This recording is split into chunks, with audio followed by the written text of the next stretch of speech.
They marched onto my lawn like they were serving a royal eviction, clipboards in hand, tape measures whipping in the wind, and expressions so self-righteous you'd think I'd installed a missile silo instead of a garden fence. I was halfway through trimming my hedges when Carol, the HOA president with the personality of a courtroom gavel, shrieked, "That fence is 3 inches over. You're violating the sacred boundary of the Maplewood Estates Visual Unity Plan." I blinked, looking down at my brand-new cedar fence, still smelling of varnish. Then I looked up at Carol, who looked ready to call in an airstrike.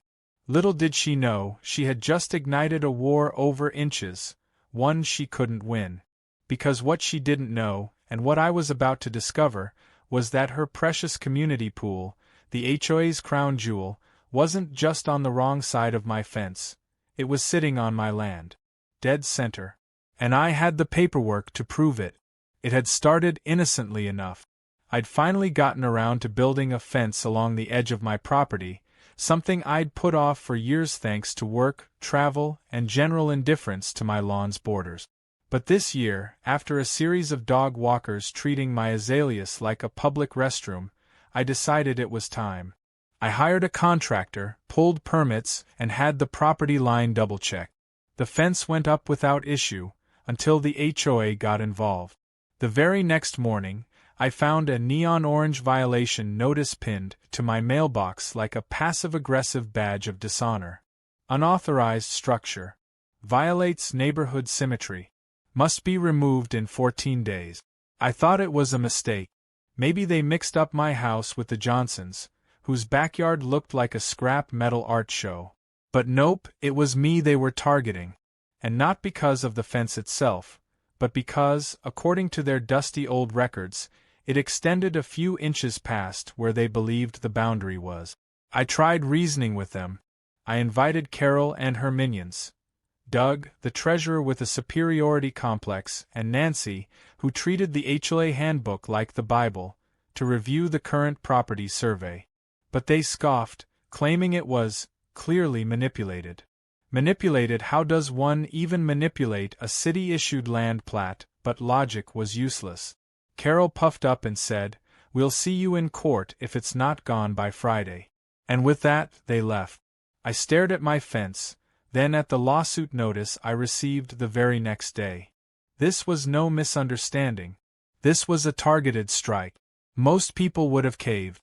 But I'm not most people. What Carol didn't realize was that I work in municipal planning. Not only do I understand property laws and land boundaries, but I also know exactly where cities store the really old developer files. The ones before the HOA even existed.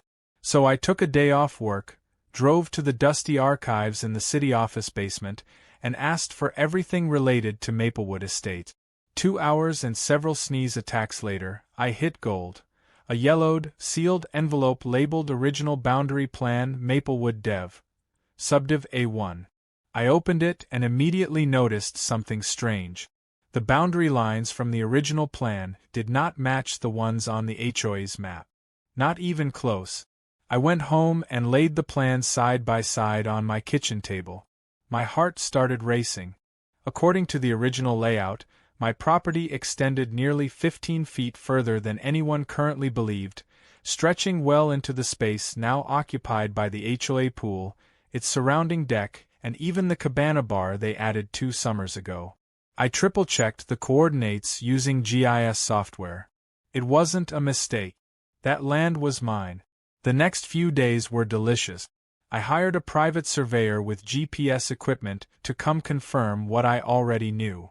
Quietly, without alerting the HOA, we marked the real boundary using biodegradable paint. Just little dots for now, invisible unless you knew where to look. As we worked, Carol's patrol team strolled by, giving us suspicious glances. She even came over once to ask what we were doing. "Updating landscaping records," I said cheerfully. She didn't buy it, but she also didn't have the power to stop it. Not yet. I needed to lay the perfect trap. So I let the lawsuit continue. I didn't argue when Carol paraded around the neighborhood talking about her upcoming legal victory, or when Doug posted a community bulletin about my supposed violations. I let the gossip bubble, the smugness peak. Meanwhile, I prepared my counterattack. 2 days before the scheduled HOA board hearing, I sent them a letter via certified mail. It included a fresh survey, copies of the original development plat, and a formal notice that they were encroaching on my property. If they didn't immediately halt all use of the community pool and surrounding facilities, I would pursue a cease and desist order followed by a lawsuit for damages. I even included high-res aerial photos showing exactly where the pool crossed into my land. It wasn't subtle. It wasn't kind. It was devastating. When Carol opened the letter at the hearing, according to a friend who was present, her jaw hit the floor. She started flipping through the documents, insisting they were fake, demanding to speak. But the room had gone dead silent. Even Nancy, ever loyal, leaned in and whispered, "Is that true? Does the pool actually sit on his lot?" I wasn't there, but I imagine it felt like the oxygen got sucked out of the room. The next morning, I received an urgent request for a private meeting. Carol showed up at my door with a sheepish smile and asked if we could resolve this amicably. I said sure. Let's meet in front of the pool. I'll bring a tape measure. We met that afternoon. I brought my surveyor. She brought her lawyer. I showed them the boundary markers we'd painted, one of which ran directly through the shallow end of the pool. Carol's lawyer looked pale. He made a call. The call wasn't to challenge my data. It was to his insurance adjuster. Carol tried to stay composed, but it was obvious her HOA empire had been built on a foundation of wet lies.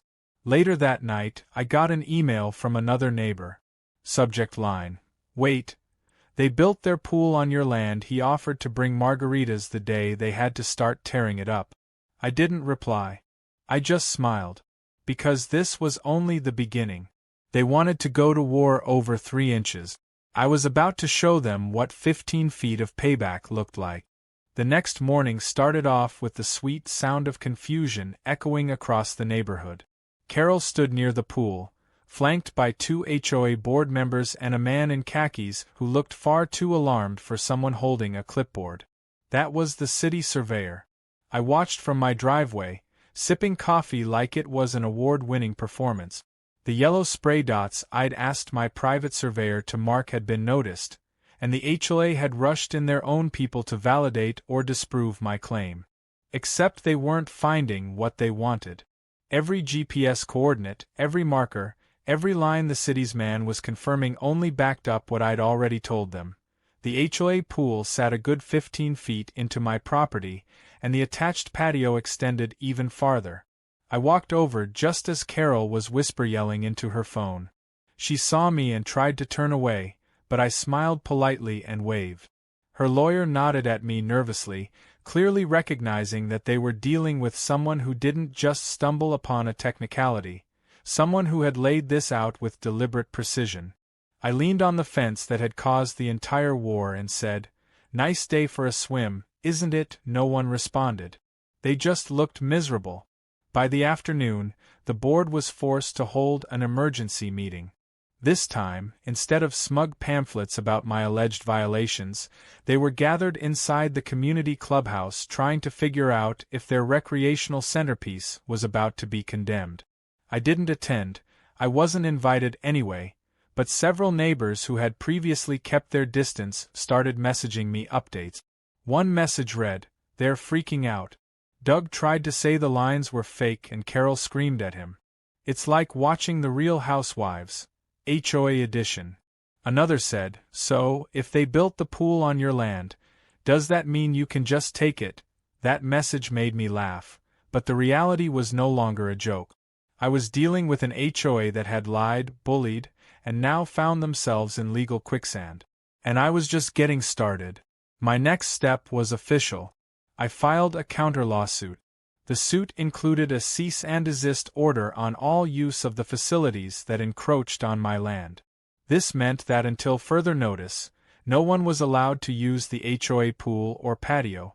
I also submitted documentation to the city zoning office, asking for an immediate review of code violations, illegal construction, and trespass-related damages. Within 48 hours, a notice was posted on the pool gate, closed pending legal investigation. The yellow tape soon followed, and the neighborhood exploded. People came out in droves, some in flip-flops and beach towels, only to be turned away by the bright warning signs. Kids whined, teenagers took selfies in front of the closure notice, and parents muttered curse words under their breath. Carol tried to pin the blame on me. She circulated an email saying I was deliberately ruining the community and trying to confiscate public property for personal gain. What she didn't know was that someone leaked the full court documents to a neighborhood group chat. Within hours, screenshots of the original plat and my notarized survey were circulating everywhere. Suddenly, the tide was turning. What followed was a beautiful, chaotic unraveling of everything Carol had built. Residents who had once bowed to her began questioning how this mistake had been buried for so long. People who had installed expensive patio extensions next to the pool demanded answers about whether their property value had been affected. Others were furious that their HOA dues had gone to maintaining a facility that could now face demolition. A particularly irate resident, Mrs. Greeley from 2 streets over, confronted Carol in the middle of the cul-de-sac. "You let us host my grandson's birthday party on someone else's land. You have any idea how this looks?" she yelled. Carol, clearly unraveling, responded by blaming the original developers, the city, and even the fence people, as she now called my contractors. But no amount of blame could undo the fact. The more they dug, the worse it got. The permits for the pool construction, which had been filed under the assumption that the HOA owned that land, were based on a copy of a map that was never officially registered. The original, legally binding plat had been locked away and forgotten, until I found it. And that made everything built on my land unlawful. What Carol failed to realize was that I had no desire to bulldoze the pool or turn it into a personal mote of revenge. I simply wanted them to admit they were wrong, stop bullying me, and pay for what they stole. But if they refused, I was more than happy to bring the whole illusion crashing down. Doug, the HOA treasurer, eventually requested a meeting with me. He showed up at my door looking like he hadn't slept in days. He apologized, said he'd been misled, said he thought it was a minor fence disagreement. I told him I didn't hold a grudge against him, but I wasn't going to drop my case unless 3 things happened. They publicly acknowledged the encroachment, stopped all enforcement against me, and offered a fair settlement for land use going back 20 years. Doug nodded. "That's reasonable," he said. "But you know Carol's not going to go for it." I shrugged. "Then she can go down with the pool." The board met again the following week, but this time in full panic mode. Multiple residents demanded Carol step down. Someone had anonymously printed out an email exchange where Carol had dismissed early concerns about the property line, calling them pointless drama from obsessive men with rulers. That quote became an instant meme in the neighborhood chat. She tried to claim the emails were fake, but it was too late. Trust was gone. Meanwhile, I kept receiving offers from residents who wanted to lease part of my land so they could still use the pool. One family even offered to mow my lawn weekly in exchange for summer access. I appreciated the humor, but I declined. My lawyer advised me to keep everything locked down until the case was resolved. So for now, the pool sat unused. A monument to HOA arrogance, roped off and decaying under the summer sun. The irony wasn't lost on anyone. Carol made one last play. She called a local news station and tried to spin the story into a David versus Goliath tale, claiming I was a vindictive man with too much time and money harassing a peaceful HOA. The reporter reached out to me for comment. I responded by handing them the full survey package, court filings, and a short statement. I didn't pick this fight. They sued me over a fence. I just showed them where the real line is.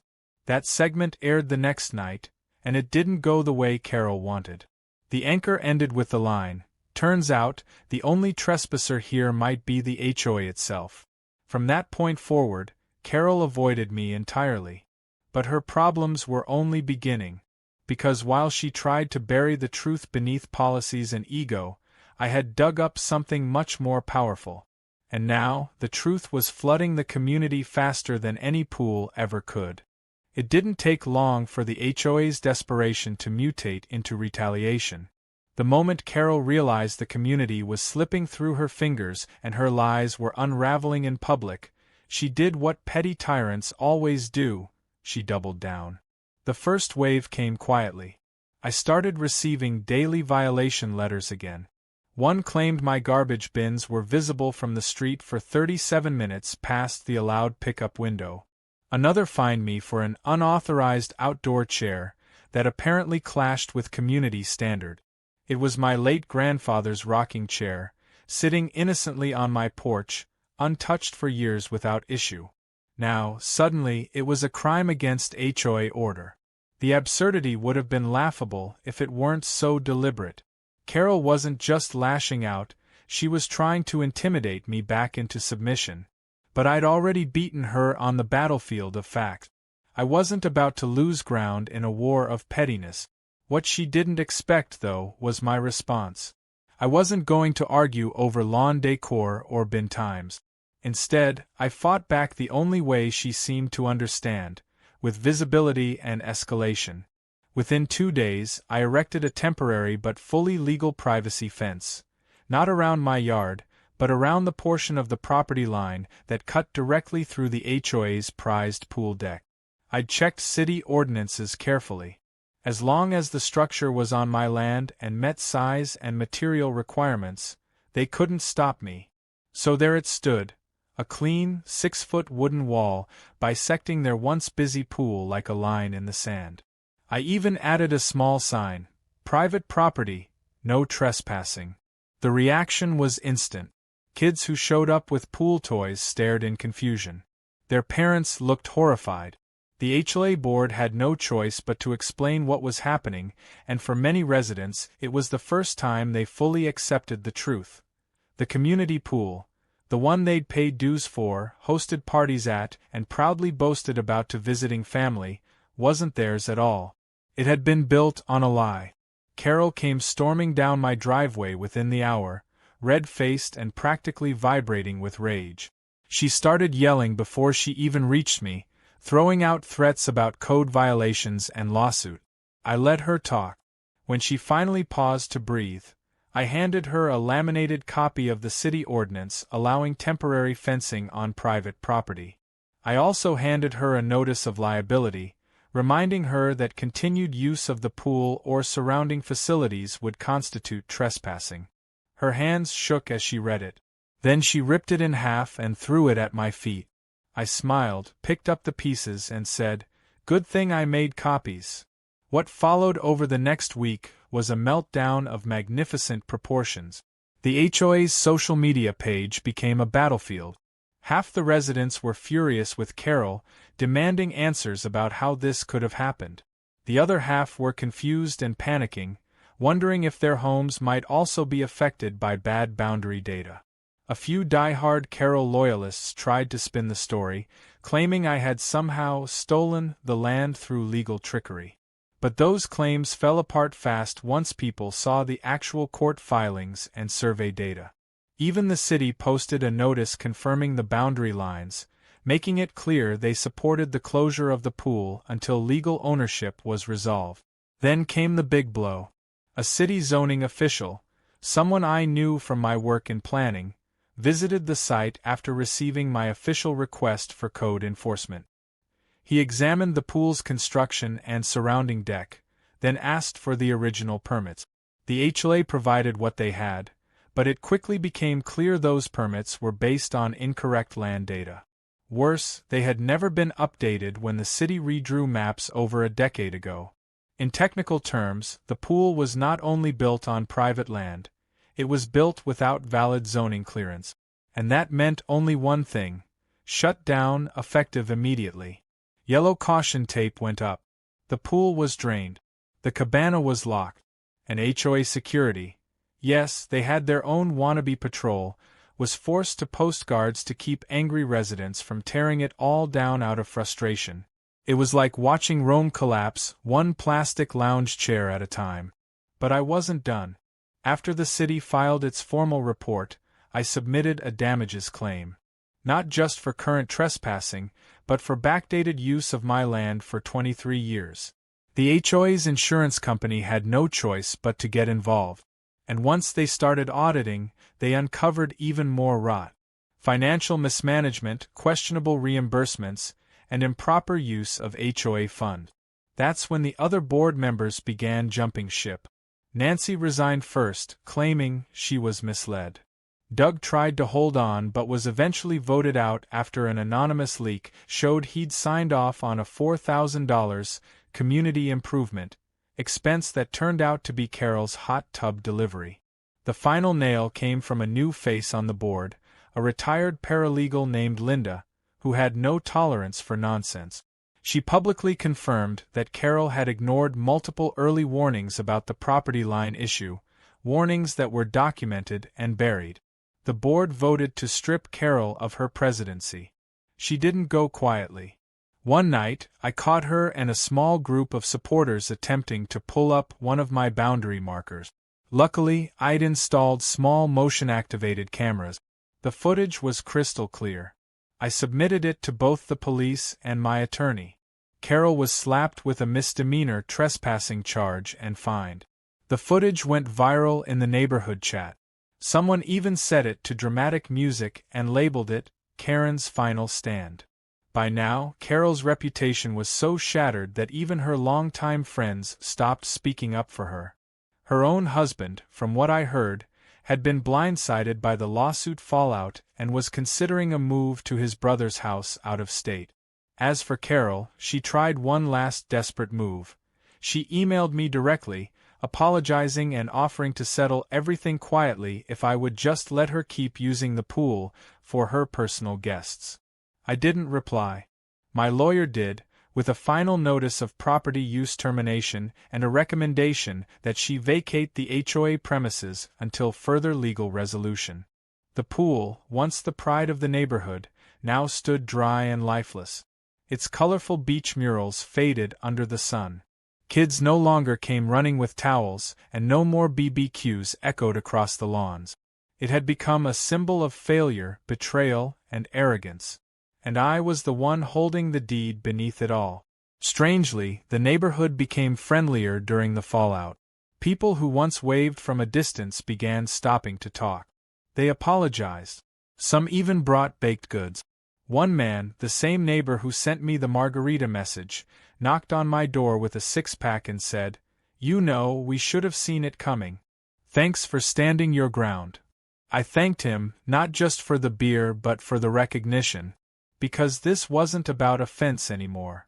It was about setting things right, and showing that even the loudest bullies can't rewrite the truth just because they're in charge of a clipboard. As the HOA scrambled to reorganize, I knew the final chapters were still unfolding. But one thing was certain, I wasn't done yet. Not until the last screw of that patio was gone, and every inch of my land was mine again. The day of the trial felt less like a courtroom proceeding and more like a community spectacle.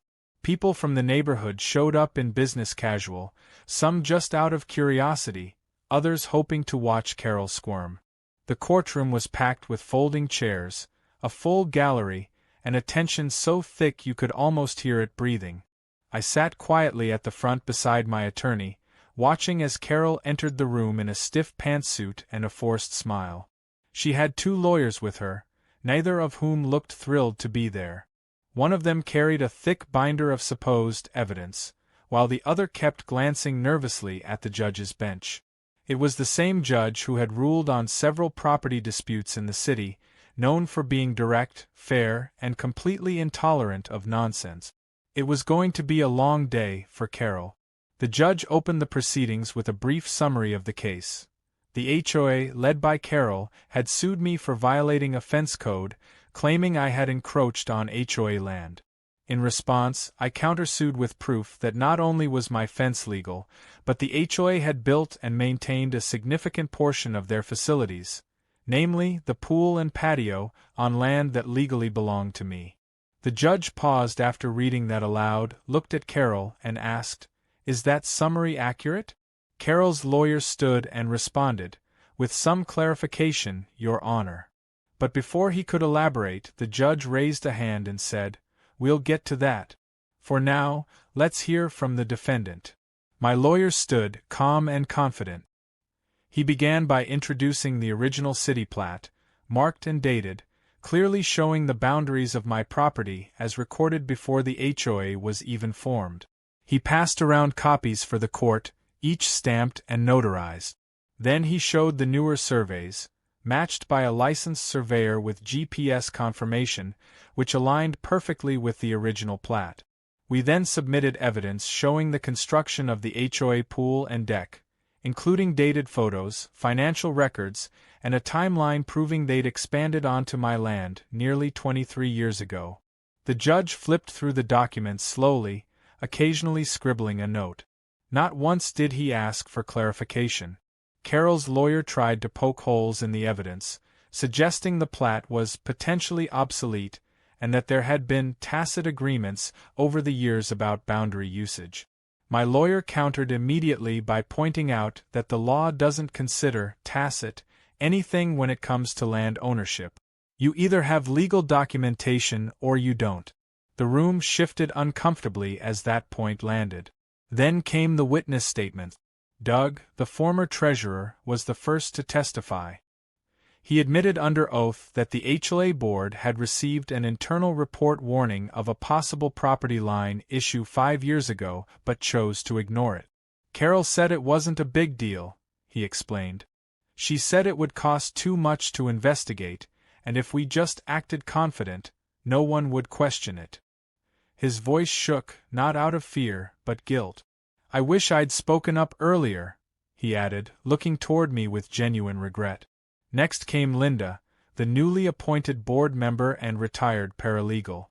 She brought with her a printed email thread from 4 years ago, where Carol explicitly dismissed warnings from another resident about the pool encroachment. One line stood out. "He's just trying to stir the pot.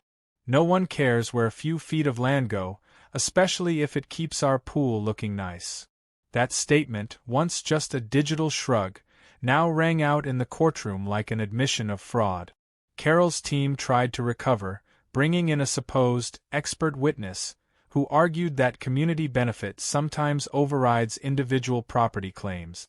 The judge cut him off mid-sentence. "Are you suggesting private citizens should allow illegal construction on their land for the sake of community optics?" The witness sputtered, realizing too late how ridiculous it sounded. The judge leaned back in his chair and said, "Let's move on." The final nail came when the city zoning official testified. He confirmed that the pool and patio construction permits had been granted based on inaccurate, unofficial map. No one had ever filed a proper boundary verification, and the HOA had never requested an updated survey, even when maps were redrawn during the last municipal rezoning. Had they asked, the official said, we would have flagged this issue immediately. The pool should never have been approved as constructed. That was the moment Carol finally broke. She slumped back in her seat, her arms crossed tightly over her chest, and for the first time since the lawsuit began, she said nothing. The judge recessed for an hour, then returned with his ruling. He spoke slowly, with emphasis, and in a tone that made it clear he didn't enjoy wasting his time. "This case is a cautionary tale about arrogance, neglect, and the consequences of failing to respect property rights," he began. He declared that the HOA had, in fact, trespassed on my property for more than 2 decades and had built permanent structures without legal right. He ordered an immediate cessation of all HOA activity on the affected land. Furthermore, the HOA was instructed to either remove the pool and patio within 90 days or negotiate a long-term lease at market value, with backdated compensation to me for land usage over the past 23 years. Then came the damages. I was awarded full legal fees, a substantial payout for unlawful land use, and an additional penalty for the HOA's harassment, including the bogus violation notices. Carol, personally, was held liable for her role in suppressing evidence and mismanaging HOA fund. She was ordered to pay a 5-figure fine. She opened her mouth to protest, but the judge silenced her with a look that said, "Try it." The courtroom erupted into whispers and gasps. Reporters from the local news, who'd been quietly taking notes in the back row, rushed outside to prepare their updates. I remained seated, still processing the fact that every single point of my countersuit had been upheld. Carol didn't wait for the judge to leave. She stormed out of the courtroom, her heels clicking against the tile like a drumbeat of defeat. Her husband followed her at a distance, head lowered, his face the picture of someone who knew this disaster wasn't over. Outside, a few residents clapped me on the back or offered quiet congratulations. I kept my responses short and respectful. I didn't want a victory parade. I just wanted peace. But I knew I wasn't going to get it immediately.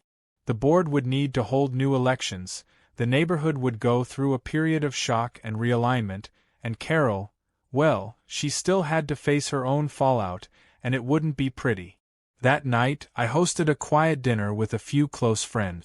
We sat in my backyard, directly across from the now-shuttered pool, eating ribs and sharing stories.